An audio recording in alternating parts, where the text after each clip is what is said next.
Hi guys, this is Holistic Health Harry, and I'm joined. People are going to recognize this face because we've done one interview with Matt in the first. We've done an Asian presentation that came out today. So this is Matt Sena. Hi Matt, how are you? Hey Harry, good to be back. A little trilogy here. This is very kind of you. I appreciate your time. No man, it's absolute honor talking to you, giving me the space for the Asian. But before that, the information you shared and how I come to you actually is super interesting. So do you want to talk about this is your platform, and you've got so many. We just talked off there a little bit, and you've got so many things that are popping off that are making me completely curious. And you've actually prepared some stuff for us. So wherever you want to start, bro, just go for it. Well, I want to start with 2-0 in. Cheers. There's one. Yeah. What? And then the other one. This is a little bit disgusting, but it's totally worth it. It's not so bad, really. Take 1-0 in. Yeah. Oh, you're popping it. Yeah, they don't taste nice. I've noticed that. Open the capsule up. So that's two then. One you've done a different way. One you've gone in like that. I don't know, a little bit of water is needed. Cook it under the tongue. Don't. Yeah. Under the swirl. With the rest of the water, and then what's ever left of the pill. I think it's important to actually eat the pill and not just the powder the stuff. I mean, like anybody would just eat the powder, but like the fat might be important for turmeric absorption, and maybe a little bit of fat in the pill capsule. Yeah, maybe the capsule's not just a capsule; it's got some stuff in it that'd be useful in synergy with the actual stuff inside. Makes sense. I mean, that's what the product is about. It's about the synergy and the combo. Yeah. I'm following Dr. Christina's formula, who's the formulator of all the root products. And then, to complete that, here's the clean slate, right under the tongue, baby. Full dropper. Man. Work your way up, people. I'm on 5 drops a day, twice daily. I'm on the 5. This is probably like 15 drops, yeah? Yeah. 15 drops. Matt's gone for 15 drops in one go. Do you know, I know this is your interview, but do you know what I was thinking this morning as a challenge? There's a 0-in challenge, the 4-a-day. I was thinking, how about someone does an entire bottle of, Matt, like, I don't know if that's like 300 drops. Is there 300 drops? I think the box says 300 drops in one bottle. It's a month worth with 10 drops in the morning, 10 drops in the evening. Yeah, and I think that's 300, right? Yeah. Is that correct? Yeah. Okay, so imagine this. Imagine if we did I'm actually going to message Clayton about this experience. 300 drops, just down a whole, I know it's expensive, but down a whole bottle in one go. That's the experiment, see what happens. I've seen Clayton do half a bottle, like kind of go like this. Have you? Okay. Yeah. Right. It's basically you work up to it. So there's like, homeopathic or like stimulating benefits to doing very few drops or 10 drops, but there's also like, it's a crystal that's binding, that's all material, and I think it would work just fine. You just have to drink plenty of fucking water, man. Yeah, good advice, man. You're gonna feel pretty good. You've taken 15 drops of clean slate for us in front of us, and 2 0-ins, which is powerful. One's powerful, pow. And then this is a nebulizer, yeah. Okay, yeah. This is a nice nebulizer. I was a singer, musical theater major, and this one is called Omron Micro Air. Right. There's a little bit left. It's very fine mist. Most is more like it's less fine than this. Yeah, and that's I honestly think it makes a difference. It doesn't make a world of difference, but it makes a difference in terms of. Is that more expensive than that one? The one you're using? A bit, but a good nebulizer isn't cheap. So no, true. Not so much more for a product that has not broken on me, is working in top shape, and is the best nebulizer. Seriously. Nice. It's called Micro Air, right? Yeah. Right. I feel like we're in a science lab right now, and you're showing us all the cool shit, and I feel like a kid. I'm like so excited that you show. So wait, what are you doing the nebulizer? What are you going to do with the nebulizer? I have some bottles over here. What one? Aged urine, or that looks like clean slate, or maybe both? Oh, they're all 3 clean slate bottles, but I've relabeled them.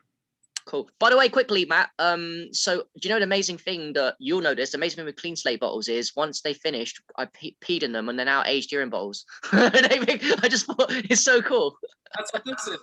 All right, you do the same thing. How cool. Yeah, it's so cool to do that. You don't need to buy money. You don't spend money on a new bottle. You just pee in them and like. You got No, this. and they're really thick glass. Yeah. Yeah. Well, good idea. Yes. So I'm gonna do a demonstration that's relevant for what I want to talk about today, for the most part, which is nebulizing aged urine drops. I had a surprising experience that was unexpected. Nebulizing one drop a couple months ago, before I really did this more consistently. Nebulizing one drop with 5 milliliters of saline, which is one of these. I got it on Amazon. And I got a fever. I was like, feel kind of gross and sick over my whole body, and I got a temperature. I got over it really fast too, and I was like,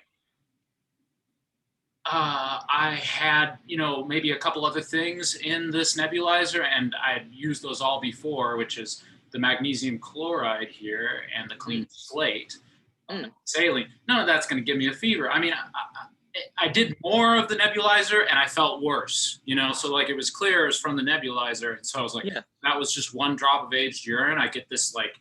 How old was it? How old do you remember roughly? Probably just 2 months. Not just more. 2 months. Just 2 months. Okay. Jesus. And this was my first time nebulizing age. Yeah. One drop of 2 months and I got like sweaty. Oh my God.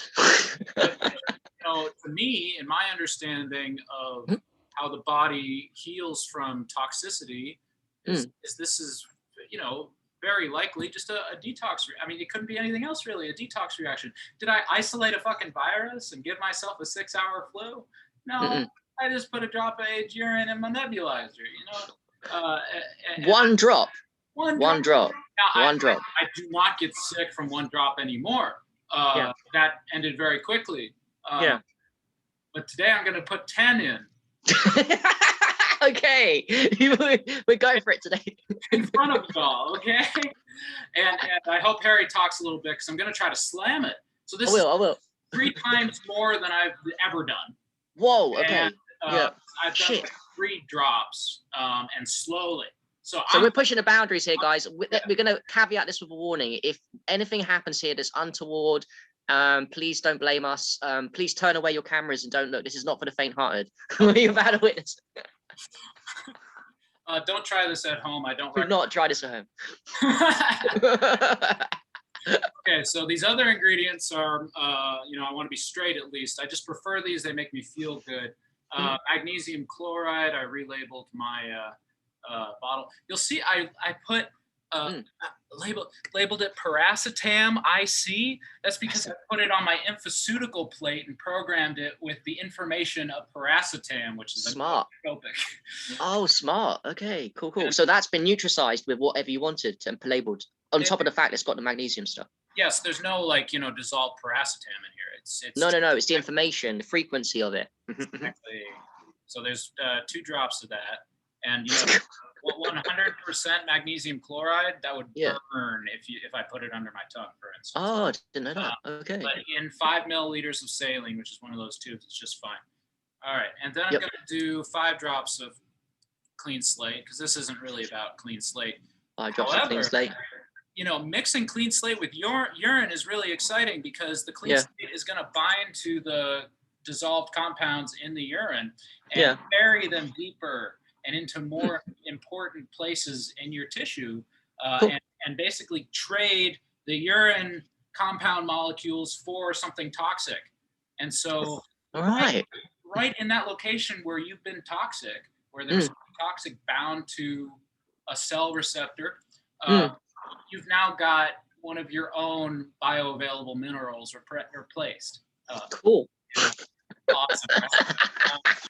And how about let's just do that directly into the lungs, Yeah, well, exactly.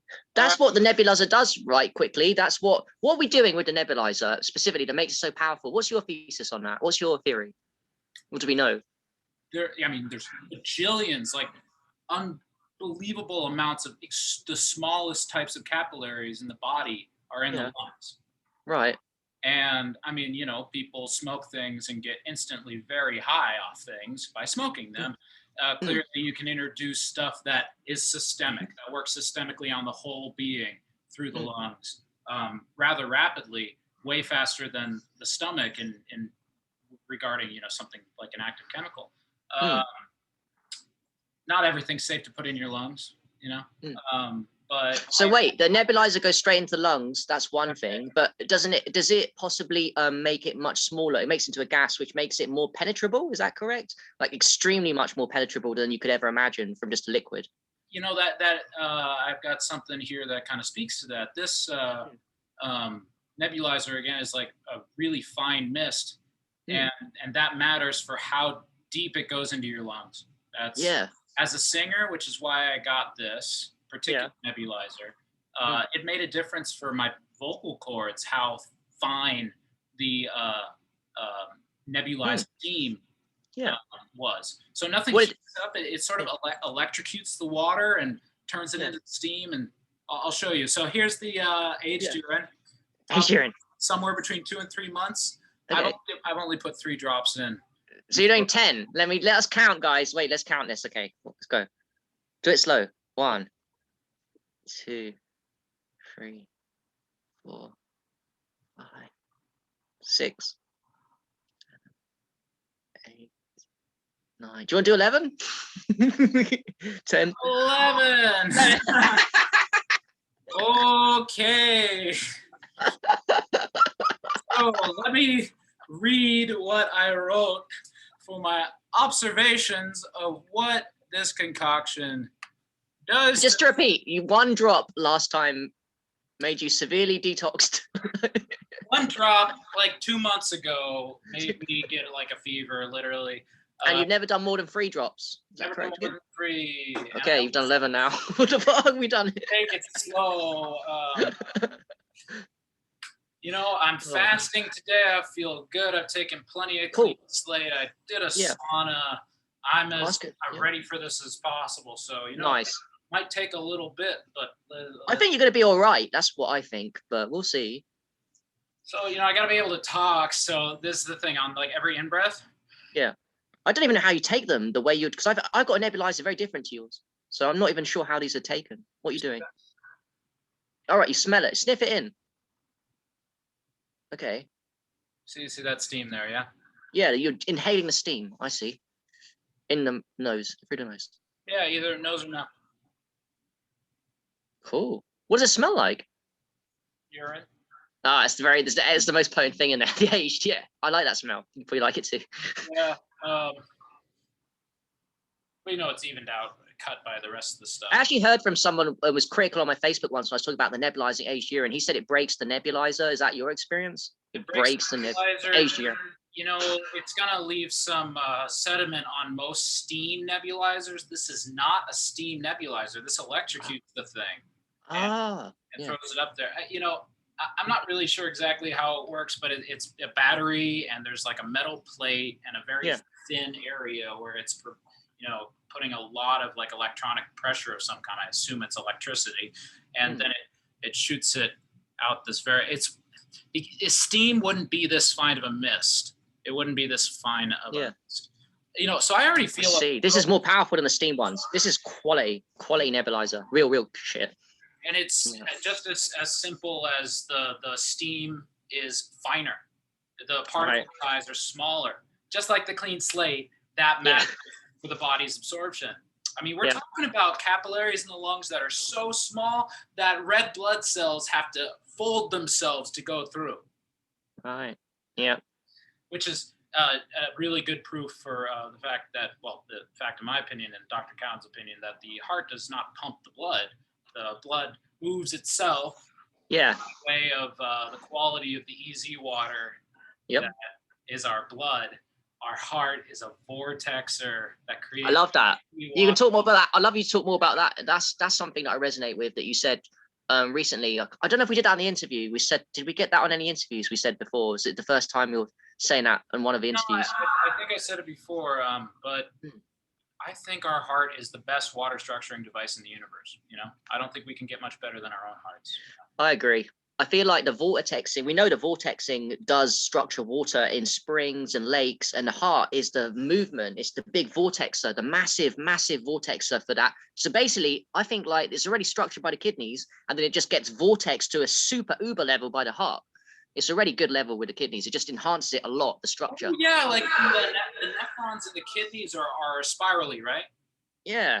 That's freaking, a vortex, that's the idea. They vortex it too, but the heart does the major work. It gives even more power to it. Like, yeah, I think so. And I think especially because the heart pumps directly into the lungs, and the lungs need the most structured water that is immediately after the heart, because those capillaries are so small. Blood needs to be like really able to just squeeze its way through, which happens because the electrical differential in the negatively charged easy water in the presence of a hydrophilic tube. Yeah. Which I read a passage from one of Cowan's books where he was talking about Pollack's experiment with just that, a hydrophilic tube in easy water flowed. It just flowed naturally through the tube in the presence of the tube.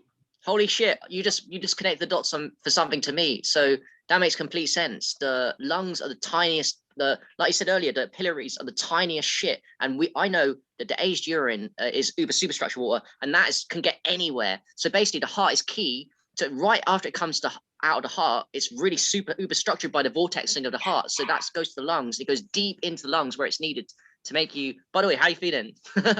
Heavy and kind of slurry in the jaw, actually. Right, but nothing's. I'm listening to you. Please keep say that one time at least. No, you're right. You're completely right. I think the heart and the lung connection, I just connect dots for you. I think that's correct. That it needs to be very finely, super structured to get to the lungs, and it's right next to the heart. Doesn't the heart go straight to the lungs, like you said? So therefore, it makes sense that the heart. Basically, if people want to learn all about this, they should read Human Heart, Cosmic Heart by Dr. Tom Cowan. A beautiful, beautiful book. I'm getting those two books, guys. You have to watch Thomas Cowan videos. We'll get those two books, Cosmic Heart and the other one, the cancer water one too. Yeah, Jesus. Let me read the subtitle on this other book, Cancer and the New Biology of Water. The subtitle is Why the War on Cancer Has Failed and What That Means for More Effective Prevention and Treatment. That's a big deal, if those claims are serious, He's saying that we have a 50-plus year cancer paradigm that's been a failure the whole time, and that's not been addressed.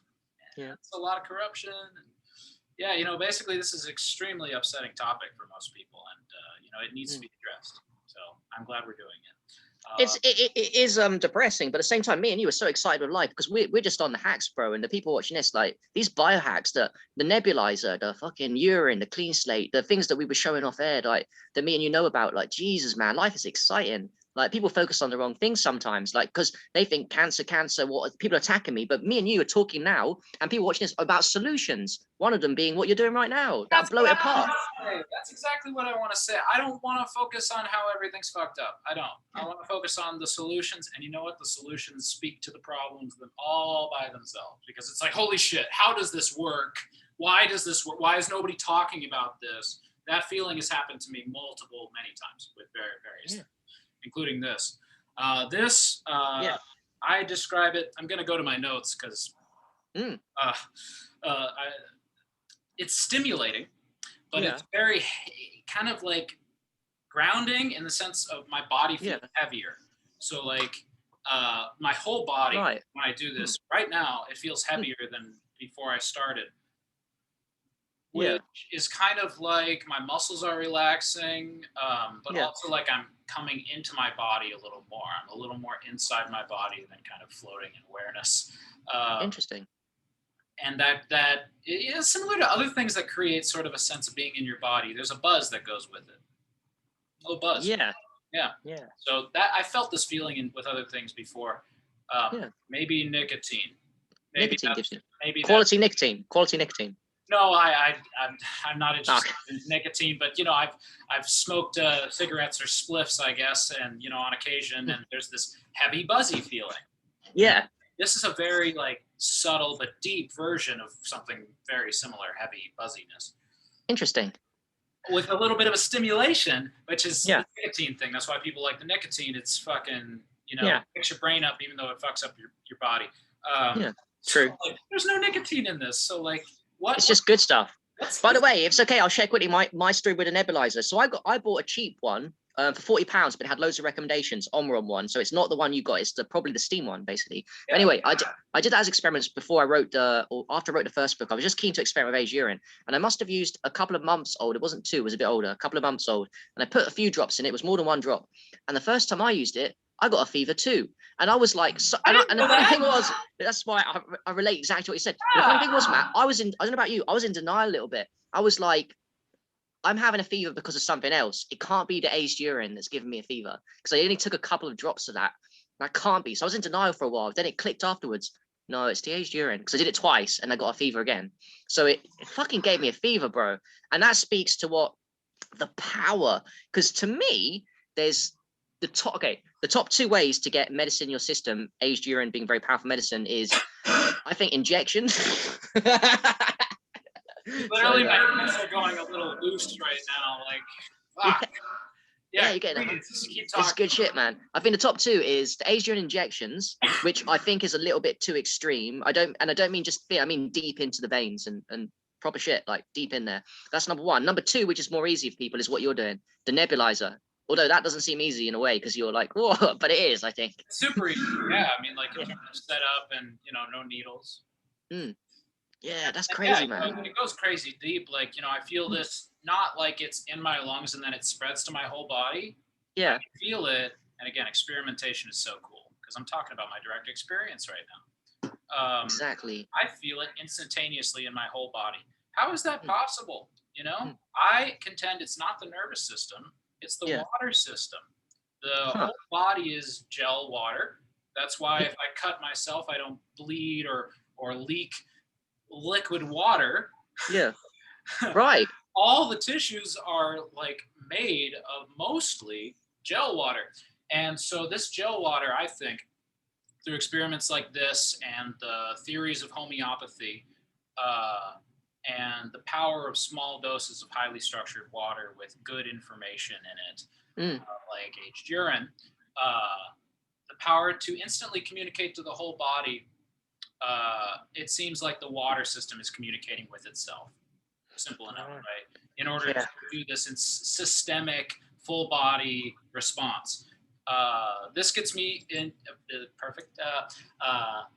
FeverTherapy is FeverTherapy, baby. Aged urine nebulizers, FeverTherapy. FeverTherapy is a thing, man. Like, it's repressed. It's in Cowan's cancer book. Mistletoe is used to treat cancer as a FeverTherapy. In some places, it used to be done more often. There's something else called Coley's toxins that I believe produce a fever, but are similar in that same idea. We're inducing an immune reaction. Now, I personally don't think it's an immune reaction. It's just a detox reaction and a healing reaction. The immune system, that's another thing.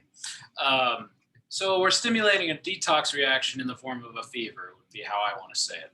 Yeah, an extreme detox reaction, because fevers, and also, if we're being honest, Matt, I didn't like having a fever. I mean, I do it again, but it's not nice to experience that in the moment. It's worth it, but it's not comfortable. You feel weird. It's like having a sunstroke. You don't feel like yourself fully for that time. It's really bad. I'm in that space right now. Oh, right. You're getting. Oh, wait. So are you getting some kind of fever coming on? I'm getting a little. Is that how you're feeling? Facey and heavy, which is like an onset of some sort. Oh shit! Okay, that's what. Okay, yeah. So you're coming down with the. That's hard. Like, fevers are like a little bit spiritual. Like, I'm kind of out of my body when I'm sick. I know what you mean. That's because our water, our whole body's water, is liquefying a little bit to increase the permeability to facilitate the detox, and our gel water is like the antenna for consciousness and vibration and life. It's what gets affected by any energy medicine. Dr. Cowan, in this book, I'd like to pull it up and quote it, but that would take a second. Yes, please. Paraphrase, and y'all should just read this book on your own. He said he thinks that energy modalities would find a lot of clarity and a lot of explanation in the see, it's hard to like. It knocked you out. That's good, man. That's good. Well done for doing this. Still that much in there, Wow. Yeah. But he thinks that these energy modalities would be served well by thinking in terms of they're working on the body's structured water system, which is again the entire body. Yes. Exactly. And Yep. that's what the energy is working on. Yes. This Agree. leads me to one thing I want to say about what's so important about structured water in the body, according to both Pollock and Cowan. And Matadine. Harry, Holistic Health Harry says the same thing too. Don't forget that. Well, absolutely. I'm just talking about something very specific. Talk about them. Yeah, it's okay. But today we're recording this on the day that Harry made history. Actually, funny. Well, I think me and you did, and it's funny you said that because the Indian intros made it more epic than it actually is. So when people look back at it, it can be like, "This Indian music, man." So we have actually made history, bro. That's fact. Me and you did make history. It's about the theory. That's why we made history. True. Anyway, where was we? So you're saying about Cowan and thingy. Please tell us, because I'm really curious to know. Yeah. So each tissue in our body, this is totally proven more than the water stuff. Each tissue in the body has a different angle of cell alignment. So if you look at the cells of a liver, they line up in a certain geometric pattern. Rectangles that are angled this way, for example, or kind of oblong things that are all at this slant would be like what I'm talking about. Different tissues have different arrangements of cells. Cowan and Pollock are saying this is based off of the structured bond angles of the water, and that there's a slightly different bond angle of the freaking water in every tissue in our body, and our body regulates that. Yeah. Whoa. It's very specific. So there's no symmetry. There's a little bit difference between the angles of the water. Like, it's both the angles of the water and the cell. I mean, it's the water that's dictating this, that makes this happen. But visually, it's quite simple. You look at it, the layout of the cells of liver tissue looks different than the layout of cells of cardiac tissue or brain tissue. They're sitting next to each other at different angles, and there's like different, some are more round and some are more oblong. This, according to these guys, is due to the water's bond angles. The gel water's bond angles, which are slightly different for every tissue. Resonates. Yeah. And there's another quote in here. He said, toxicity is one of the principal ways that water can get destructured in the body and screw up the bond angle in a tissue. And that in screwed up cellular arrangement might be what causes a lot of cellular degeneration. Oh, I like that too. Tissue. Yeah. So there's like an image of perfectly aligned liver cells and perfectly aligned cardiac cells and nervous tissues, each in their own special arrangements without in like perfect symmetry. The bond angle is the same for the whole liver. The bond angle is the same for the whole kidney. That's easy. They just drink loads of aged urine. Loads of age. Done. Yeah, and like each one of our tissues will find their own homeostasis via the water, which is your point, man. It's the water. It's not the chemicals. It's all about the water, man. The aged urine. Well, that's one of the most detailed things I wanted to get across today. So I'm glad I said it. Yeah. So FeverTherapy is used in other ways besides aged urine. Aged urine absolutely is free and an effective way to get a detox reaction, really. So that didn't they the old Red Indians used to do the sauna? They still do it now, but they used to do the sweat box. They used to build a structure where they used to get a fever, induce a massive fever. Then after the fever, they'd go hysterical during the fever. And then they'd come out and they'd see God, because the fever, like you said, actually, and I'm only just thinking this now, the fever induces a state of godliness inside us as it clears the toxins out, a feeling of you're not you, but then you become really, I don't know. You get like godlike, psychedelic. It's almost psychedelic, the fever. So you're inducing that state with 10 drops of aged urine and 5 drops of clean slate and a couple of drops of magnesium stearate. Yeah, so amazing. That gross that's so cool. The heat element is another thing that Cowan mentioned. Mistletoe provides the heat to the body, like sort of as an element. Like we're going to introduce the element of heat into the body, and that's going to stimulate the fever. So maybe urine gives like a heat element to the body, you know, and this would be like sort of the I like that. Yeah, right? Like liquefy your gels and push it all out. It increases flow. We talked about that, the easy water. It does. And when increased flow, that increases heat. I've noticed with the Asian massaging, I get really warm. If it's a cold day, I know the Asian urine is cold when you touch it on the skin, but afterwards you get really warm and hot from it. I get really like, and is it the flow? Dude, Come on, man. I don't do the much of yet the skin massages with the aged urine, probably because I haven't like made enough. I need more mason jars, literally. I had no idea about that. Yeah, it's true. It warms you up big time. The Asian massaging warms you up big time. It's like heat therapy. Yeah. So that ties in with what you said completely. Asian warms you up. It's warming your lungs up. Probably ties in. I think it does give you that fire element and warms up. And it obviously does, because a fever is a lot of warmth. You're internally firing yourself up with a huge amount of warmth. Like it's like, oh, too much. Yep. It's like a fire inside. A fever's like a fire, isn't it? Like an internal fire. It absolutely is, because I think it's literally liquefying a little bit. Your gel water, again, we're entirely made of this gel water, and I'm not melting. So it's liquefying it slightly. So yeah, I think in my words, in my idea, it's creating more permeability, which allows the detox reaction, which speaks to a fever is a detox reaction. It's not fighting a specific fucking virus. It's a detox. It's a systemic detox reaction. Yep. So there's nothing wrong with you at that point. It's just taking it to another level of health, maybe, the fever. Like, because you can induce it when you're healthy too. We suppress fevers. We take Tylenol or Motrin. Fever therapy has been, underused because doctors don't want to give a cancer patient, understandably almost, a horrible fever. The family at this point in history would probably, call him a quack and take him out of the hospital for doing something like that. But there's serious data regarding mistletoe and inducing fevers and lowering some cancer rates. Again, it's in the book. Did I say enough on that? Was there another question? Yeah, you have. You can go wherever you want to now, man. And you can talk to us, carry on, whatever you, man. You flow. You just go wherever you want to say. I'm listening. And my mind's blown. I need to rewatch this already. And we haven't even done most of it. Like that thing about you literally feel warm when you rub it in your skin. Yeah. I don't necessarily feel warm by inhaling this, but I get a fever. So there's the heat element. Yes. That consistency across application of this warmth aspect manifesting in a totally different way, that's amazing. We triangulated in on that warming thing. Yeah. I mean, let's say, you're really in a desperate situation and all you have is a cup, maybe you need some warmth.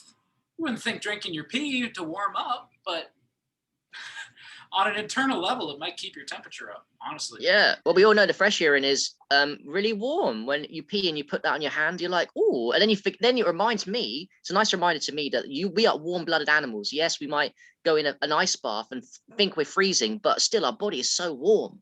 And the proof is in the fresh urine. It's so warm internally. All the times we are warm. And when we're not, we die. Yeah. I guess we go cold. Yeah. Funny that, isn't it? We go cold when we die. It's the only time we go fucking proper cold. Like, geez. I mean, y'all been in a 98.7 degree room, Yeah. Yeah. Well, you probably feel like you're in one now. Even though you're not. After you get used to it, after you do it a couple times and you get that fever right off the bat, you kind of just get high. They're getting high, man. That's fucking good. I'm a little bit half-masked with the eyes. I feel kind of floaty and sleepy, but I feel totally capable of continuing this interview. But I can feel that. I can see you getting a bit high, but still capable of that, and still got plenty left. Yeah, that's another thing. So wait, quickly, just for me, you only put that amount of drops of everything, and that's still going. Yeah, so that shows you how fine this mist is from this nebulizer. It does. And does that mean that there's a lot of it? In other words, what I'm trying to say is, just for people and for myself, a couple of drops goes a long way, much longer than you think, because you're making it into a mist. Is that correct? Yeah, even with a tabletop steam nebulizer, that'll be the case. Only use a few drops first. That's amazing for people that say that in the aged urine community, for example, or using clean slate or whatever, they say, oh, okay, I can't afford clean slate, it's expensive, but then you can make it go further. Aged urine too, they say I can't store it a lot because of the situation. Then you get little bottles, and then we're saying that basically a couple of drops of anything is amplified, and it gets in right deep into the cells of the lungs, the alveoli, the tiniest bits that are like normally impossible with other shit. Just gets in there. I think that's what it is, by the way, Matt. It gets in with the nebulizer. You get the medicine, any medicine. Of course, the mainstream use the wrong medicine in there, don't they? But we use the right medicine with a nebulizer. Ironically, that's super bad. That makes it even worse, by the way, what I just said there out loud. Like they're putting shitty medicine in a nebulizer form, which is putting shitty medicine right deep in the body. But anyway, we used to. You're probably talking about something that's supposed to suppress symptoms. Yes. That's not curing anything. That's like introducing non-native chemicals that are lab produced to cover up a natural detox reaction. The whole picture is incorrect. Exactly. Yep. It's true. I'm getting excited, bro, because I'm thinking the aged urine, we know, we talked about this in the presentation. Aged urine is super structured water. So we know that gel water gets into the deepest level of cells anyway. Say you drink aged urine, but now you're talking about a nebulizer, which is a medicine, a particular form of medicine, especially that one that goes right deep into the alveoli anyway. So you combine a really powerful medicine that goes deep anyway with a nebulizer that does deep, and then you're talking super deep, and then you get a fever. And now people need to understand that's why you get a serious detox reaction, which is going to make you feel amazing afterwards and during, because you're talking about two medicines in one. Aged urine, which is super ductual, and that, which is super fucking powerful. And then you got, like, to me, I'll say it again for people, the aged urine injections, by the way, when people do aged urine injections too, they get fevers. So I know the top two ways to get medicine in your system: injections, and nebulizers. You heard it here first. Me and Matt are giving you free information here. Nebulizers and injections. Injections, I'm not so keen on. If you hardcore, I don't know about you, Matt, your position on injections. I haven't done it. Right. So we're biohackers. I'll probably get around to doing it. But the easier one for us, everyone, nebulizers. Easy. There's a lot of grief that's stored in our lungs, in our rib cage. It's a huge aspect. It's literally covering our heart. This is a great area to take care of. It's fun to take care of. It feels good. It's an enjoyable thing. We're talking about detox, aged urine. After you do this a little bit, you don't really feel sick much anymore. You just feel buzzy and light, like I do now. I'm doing 3 times more than I've done, and I'm almost halfway through, and I feel great. Yeah, that's cool, man. Yeah, it's such a powerful way to take in the system, man. Oh, it's also homeopathic, right? This method. I mean, I think I say a lot about that without much homeopathic training, but it's as simple as this. I do an experiment with a very small amount of a substance. I get a full body reaction instantly. To me, that's homeopathy. Yeah. Small amounts, cascading systemic reactions. That's homeopathy. So it's not more complicated than that. So that's kind of good. I like that. The one drop of aged urine you took was homeopathy too, maybe. It was just one drop, but it had all the information that it gave you the whole body fever. Exactly. Yeah, and to picture how one drop can have, quote, all the information, gets back to what I was saying about water being holographic. Water is any, so let's say, this glass of water. This is a set of information is in this water. If I took one drop, I could replicate the information in that drop to eventually reach the amount and to make the exact same thing, to replicate this. And a hologram is any data set, any information medium that you can replicate that glass of water, I'm mixing my metaphors, with any part, any small or, side, any drop from anywhere in the cup can replicate the cup if amplified. Now, that if amplified thing, what kind of machine would do that? Maybe a human body, man. Maybe the human body amplifies that information. Yeah, that's so true. Yeah, if anything can amplify one bit of drop or something, the human body, all powerful human body can. As soon as it gets in the system. We're water, you know. Yeah. Well, I think. Well, I don't want to. I can't really explain it this way, but I think it's through the water. Cowan thinks it's through the water. These systemic cascading reactions, especially in fever therapy, it's triggering a full body reaction through the water's communication with itself, and and that might be why water-based homeopathy is so freaking potent. You know, like homeopathy helps people feel better, and maybe like, you know, would improve your like blood markers. Doesn't like, it's not fundamentally fever therapy. It's not fundamentally a harsh detox. Homeopathy, fever therapy is kind of separate and treated separately because homeopathy is supposed to be gentle and but I'm saying it's the same principle, and it's really powerful. Oh, that's you know, I love the technical stuff. I think I get a little lost in it sometimes. No, I like it, man. So yeah, talk about carry on with water, anything you want to get carrying. Also, maybe the bands you've got here, you can talk about them too, because they fascinate me.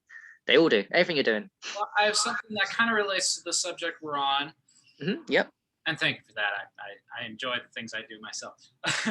And really enjoying your YouTube. You know, like you're saying today, you know, that you've done these experiments with urine that totally like speak to what I'm talking about. And I haven't done those experiments. Like you really surprised me twice on this call with like the heat, and then you got the fever from the injections. I didn't know that was a thing. So there we go. You know, from the nebulizer. Sorry, but no, I heard from other people. I learned from people on Facebook. It's very common to get an injection. When you get nasal injection, you get fever. Very common. Happens all the time. How much more do we have to triangulate in on this? Like exactly. Which is beautiful. Super beautiful. So there's something called the law of signatures in a holistic approach to plant medicine mostly. And I don't mean psychedelics exclusively. So chaga, for instance, the signature would be based on how it looks. So you look at chaga and it's like brown and clumpy, and it kind of is parasitic on a tree, birch tree. And it creates like a mutually beneficial relationship in time. But guess what it helps treat? It helps treat a certain kind of cancer that is like kind of lumpy, and I wish I was more specific, but it treats like literally the type of cancer that it looks like. Really? Oh, wow. I didn't know that. But there's other people that can totally speak better on this called law of signatures, where the plants kind of is that tied in with the I'm learning it. Is that tied in with the fruits that heal the certain, like the kidneys, the beans heal the kidneys, that kind of stuff, the brain, the walnuts, the brain. That's it. Yeah, that's true. I think, you know, that. So yeah, that makes sense. There's a thing with urine. My thought here. Yeah. Yellow. Gold. Oh, it's gold. That's what I was thinking. And would you say it's kind of bitter sometimes? Oh yeah, aged. Yeah. Yeah. And fresh too. Bitter. Yeah, that's a good word for it. Yellow and bitter go together all the time in nature. Most importantly, with turmeric. Oh, right. That's cool. Didn't know that. Yeah. Makes sense. And these plants across the board that are yellow and bitter, especially when you taste the bitter, which would be like a homeopathic systemic response. Really good for you. I try to cram too much in one thing. It all stimulates bile. It all stimulates bile overturning, which is down the pancreas, next to the pancreas, or in the pancreas next to the liver and the colon. And that is key in detoxification. Cool. Bile binds to the fats that were formerly bound to, sorry, a little loopy. But this is simple, and y'all can look this up for yourself. Bile is important for detoxification because it helps the toxins go into the colon and you poop them out. Bile is also important for digesting fat. And so in the process of digesting fat, the bile is removing the toxins from the fat, sequestering them in the bile so they don't just go floating around the bloodstream, screwing up your body. And it then bile goes to the colon. And if you do colon cleanses like coffee enemas, people will see like bile stones, green, crappy bile like come out of them. And really the bile comes out of the colon sometimes. So people can kind of see this in action. So yellow bitter stuff like turmeric is known for, but there's other things I think, known for this stimulation, liquidification of the bile, which is key for detoxification. Nice. Great information, man. Detoxification, of course, has to do with water, like we've been talking about, because we're made of this gel water, and fevers, I think, liquefy the gel water in order to increase cell permeability, to push everything down to the bile and then out. And just to repeat, so I like this theory. So the gel water, we are made of gel water, superstructural water, I call it. The aged urine is why it's so powerful. So when you're saying with the nebulizer, the aged urine, it's liquefying. Do you mean it's making it more ungel-like? Is that what you mean? Temporarily. Let's think about what a fever does. Feedback. Okay. Let's think about what a fever does. It heats up our body. We get sweaty. We vomit. Get diarrhea if it's really bad. These all accompany really bad fevers. This is a purging process that involves water, sweating, diarrhea. Wait, and heating water unstructures it. Wait a minute. So doesn't it? We're working through, like, doesn't it? Wait, this is a good thing. I'm thinking when you said liquefy the gel water, you're saying temporarily we are making it, heat unstructures it temporarily. It makes it imperfect, because that's what a fever is. It's imperfection. You were okay, and then you're heating up the water, you're unstructuring it, which is making you feel sick, but it needs to unstructure the water maybe in somehow to make you better. So it's actually a good thing, but I think it's unstructuring to get things out, because the gel water keeps you, okay, I'm actually thinking through here, it's making sense. The gel water is what keeps you not sick, because that gel water we're surrounded by superstructural water, which the aged urine is part of it, but you've got flowing around all the time. That's always you. But then if you temporarily, in a good way, you liquefy it by heating it, which you told us with heat therapy, you unstructure it, just temporarily unstructure it. That makes you feel, that releases, maybe the toxins are hidden deep down in the gel water. Maybe they're hidden. And then when you heat it up, you heat up the gel water, all of a sudden the toxins for the first time ever, you heat up the entire system of your body with fever. The first time ever, the toxins get liquefied, the gel water, and you release the toxins for the first time ever from the fever. And then it goes back afterwards to gel water. Shit, man. I think I just nailed it for you. That's it. I wouldn't say it any different. Man, I think that's it, man. I'll tell you what, the first time I interviewed you, you gave me the idea with all your craziness, which is completely true, by the way. Your brain is amazing. You gave me the idea to do the presentation of aged urine. It's something I've always wanted to do, and now I'm going to do the next book on it. Now you're making me think again, man. Like, these are all true, what you're saying. And it's good the way you say it. It's really simple, but it's true. It's true. Yeah, I found stupid feedback. I hope it's okay on the recording. I figure I'm lucky as heck to be interested and on top of a really simple and elegant, set of ideas. I'm not claiming I'm not accredited. I'm a musical theater major with a history minor. But I do experiments on myself, and I read books, and we have a really simple, verifiable theory. How am I performing bad science? Tell me, let's discuss it, because you can perform the experiments that, in my opinion, verify this stuff yourself. You don't need any authority, and you'll heal yourself at the same time. Exactly. That's power shit. Yeah, we're all about the experiences, the power. And I don't think the information's out there. That's why we make videos like this. And you know what? It's really fun geeking out on this stuff, because it feels, I don't know about you, Matt, and actually I do know you feel the same as me. Like, I feel like sometimes we're just mad geniuses that no one's thought of this thought before. And our purpose is to connect the dots with each other and by ourselves when we're thinking about this stuff and get the information out there. That's why we're doing this, to help people, because it feels shitty to have an idea, these all amazing thoughts you can help people and not speak your truth. That's why we speak about them, because it feels crap not to do that. Like, it feels rubbish. You got to share your shit, man. I'm motivated by feelings. Yeah. Yeah, basically, yeah. Should. Yeah, and I do feel like I'm putting myself on the line a little bit, and I'm fine with that. Yeah, you are. And me too, man. We You got are, to, for the sake of it.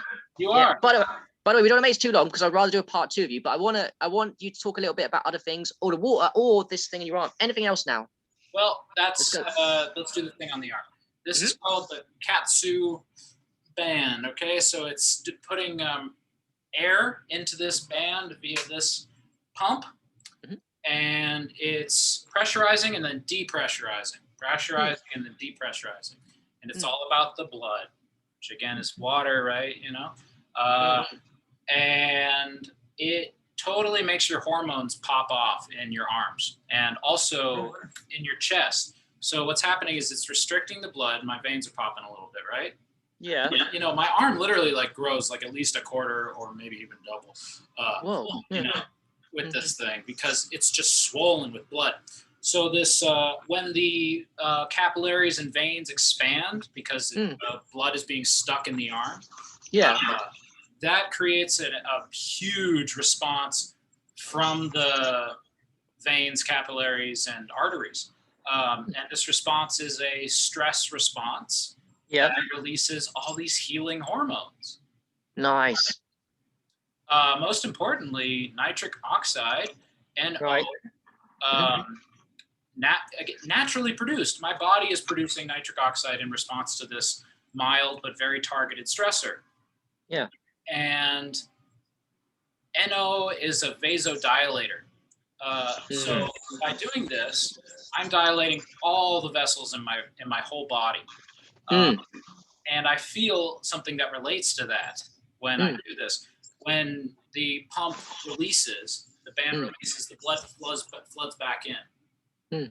It does this every like 30 seconds. That's important. Do not put bands on your arm without the fancy pump that regulates. That's not the same thing at all. It's really important that it does this build up and then release. So it's contracting and expanding all the time, your device. Yeah. Or doing both, not just contract. You're saying it's bad to just contract. It's got to do both. Right. Okay. That would be what is called blood flow restriction training, BFR. And so people do it. They just strap a band on their arm and then lift weights. I do it every night when I sleep on my hand underneath my pillow on the floor.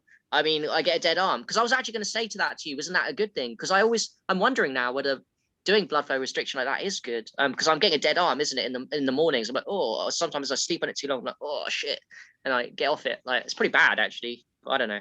The Katsu people say it's not good, and it doesn't come close to the benefit. I'd rather say that it doesn't come close to the benefits of what Katsu's doing.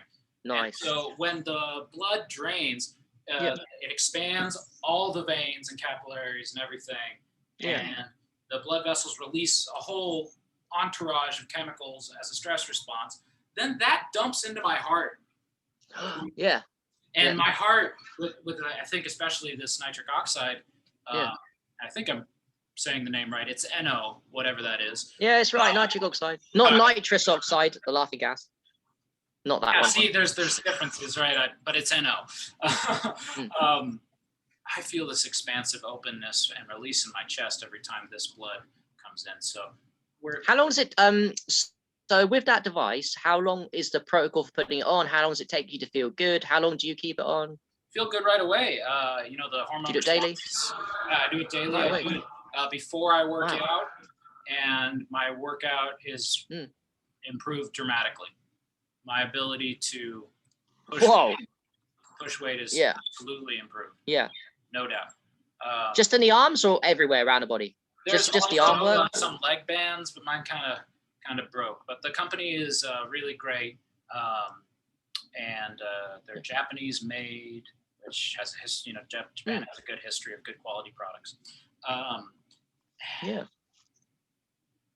It has to do with water, man. We're improving the chemical content of the blood. And that's creating like a whole body systemic reaction, even if it's just the arms. And brain clarity, Astronauts use this so their arms don't atrophy. Oh yeah, that's right. This dramatically increases growth hormone. Oh, HGH, human growth hormone. Yep. That's a cool one. Huh. That's very important for brain health, even, I think. Yeah.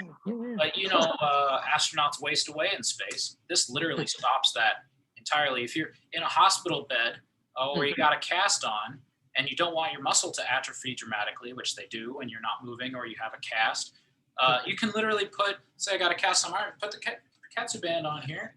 And hey, I've got a question. This is a biohacking device. Is it mainstream? Is it used in hospitals, or is it just for biohackers, this thing you've got here?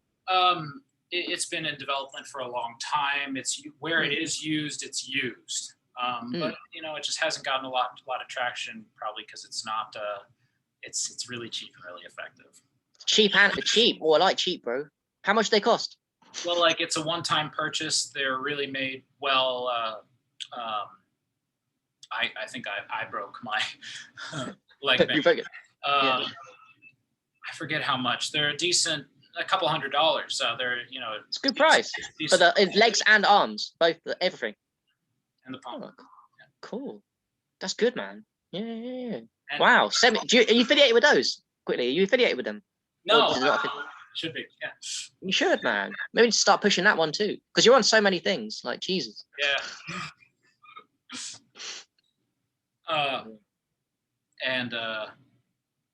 It's totally about the chemicals. It's not about just making my arms huge, but that's kind of great.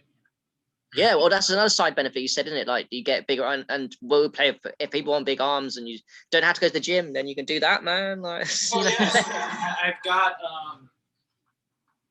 this workout system.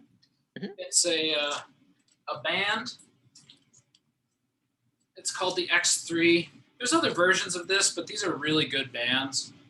Like a resistance band. Oh, resistant band kind of thing. Yeah. Cool. So you go really slow.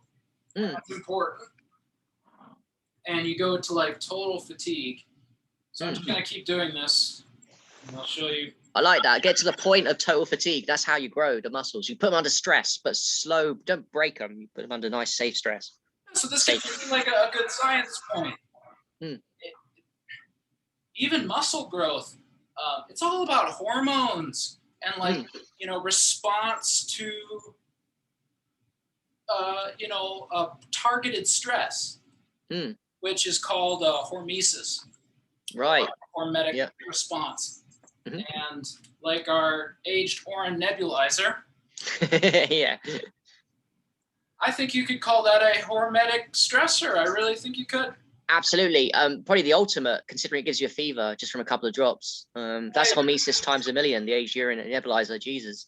Got to be careful. There's another thing I want to bring up about that. I think, I would certainly have a hard time thinking about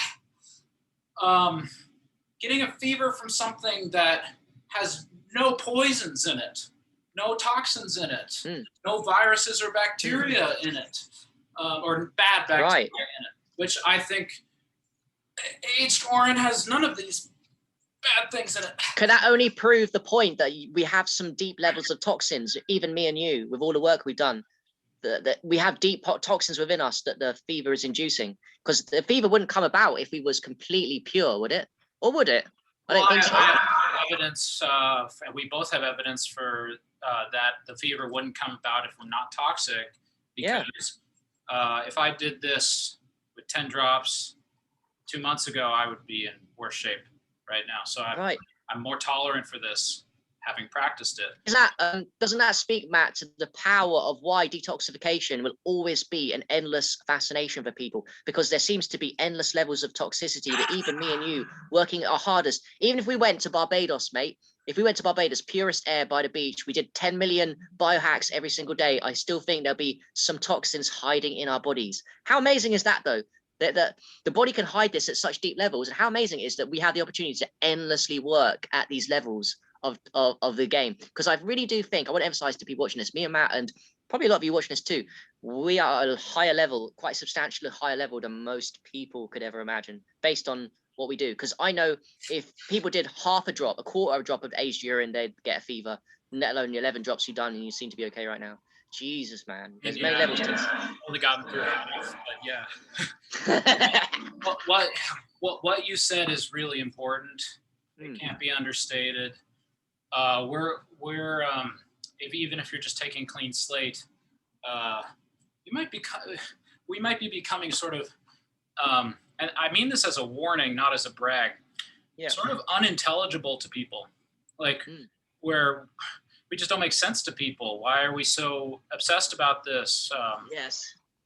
Why are you not eating a quarter of the amount most people are eating, but you're fine? Are you anorexic? I've never been accused of that, but like, if I lived with more people, I would be. I mean, but I feel fine, the amount that I eat.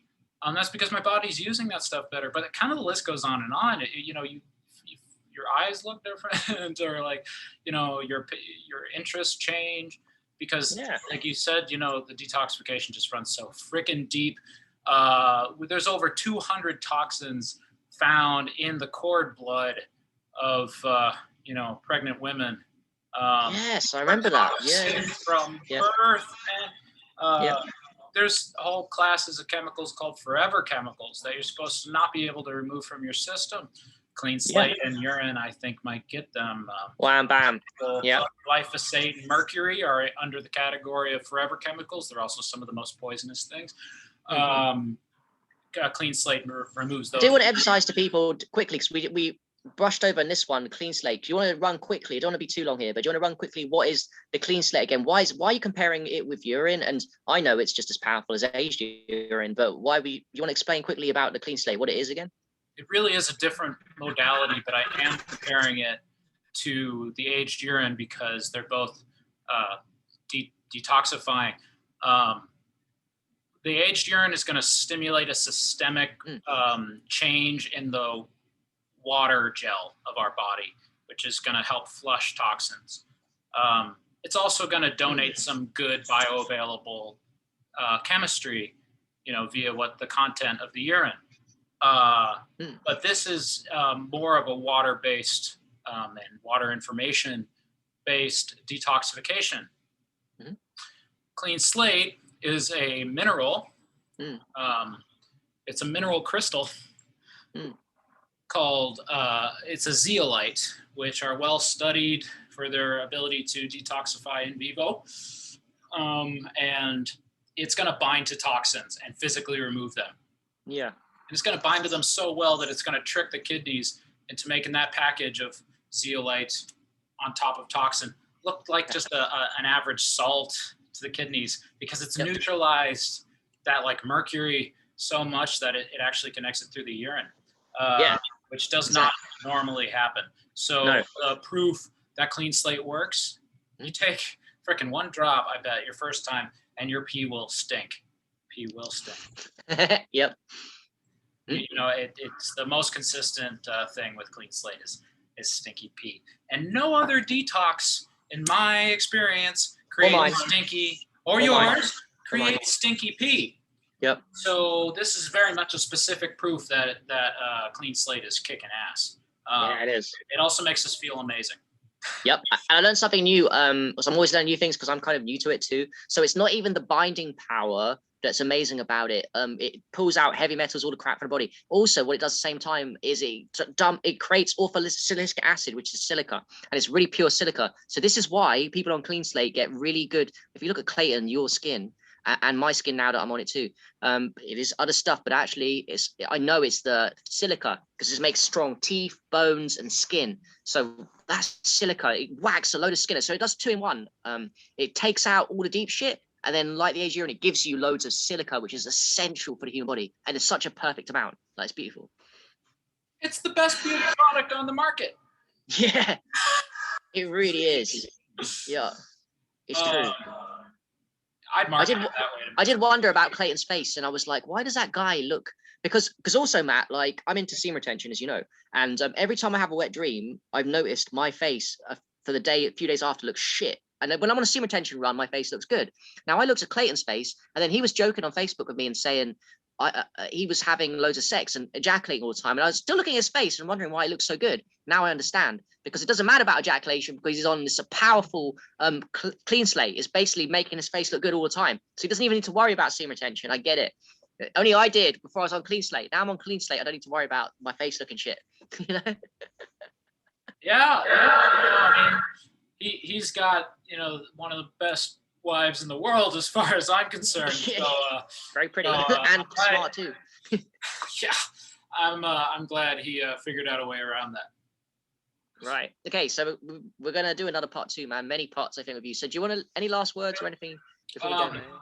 Yeah, dude, I have more notes here, and I'm excited to share them in the future. I think we spoke plenty today. Thank you so much for your time and your platform, Harry. No, thank you, Matt. We're going to do many more of you. Thank you for your experiments and who you are, and I really appreciate you. And man, I geeked out a lot. I love it geeking out with biohackers, and you're the fucking ultimate man. So yeah, good times. All right, peace. Sweet man.